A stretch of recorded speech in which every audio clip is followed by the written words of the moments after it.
अस्सलाम वालेकुम, आप देख रहे हैं बोल न्यूज़। मैं हूं मोनिस रजा।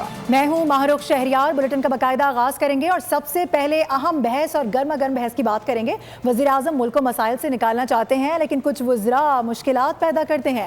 वफाकी वज़ीर के बयान ने कश्मीर में लगी आग पर तेल का काम किया है। वज़ीर दिफा माफ़ी मांगने के लिए भी तैयार नहीं होते। बिलावल भुट्टो की ख्वाजा आसिफ पर कड़ी तनकीद। तजवीज़ थी कि मौलाना फजल रहमान की पेशकश को कबूल किया जाए। MQM पर भी तनकीद के निश्तर चलाए। मुल्क भर में बल्दियाती इंतखाबात कराने का मुतालबा किया। हुकूमत को लाहौर में कराची जैसा बल्दियाती निज़ाम लाने का चैलेंज दे दिया।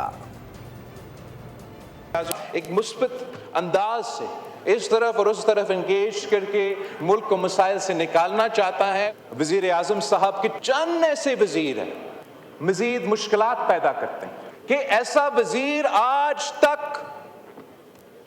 कैबिनेट में मौजूद क्यों है जो ये अल्फाज कह सके और फिर पीछा नहीं हटते कि वो वजीर आज तक वजीर है, माफी मांगने के लिए तैयार नहीं।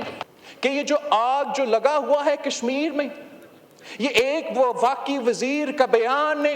मौलाना फजल रहमान साहब ये जिम्मेदारी लेने के लिए तैयार है। मेरे अपने दोस्त फाजिल मेमरान जो कराची से ताल्लुक रखते हैं, वजीर आजम साहब उनके वजीर आपके मुतालबात पूरा नहीं कर रहे हैं, आपको लॉलीपॉप पे चला रहे हैं।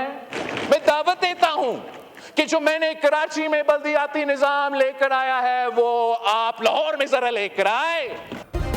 सब्सक्राइब करें और बेल दबाएं ताकि कोई खबर रह न जाए।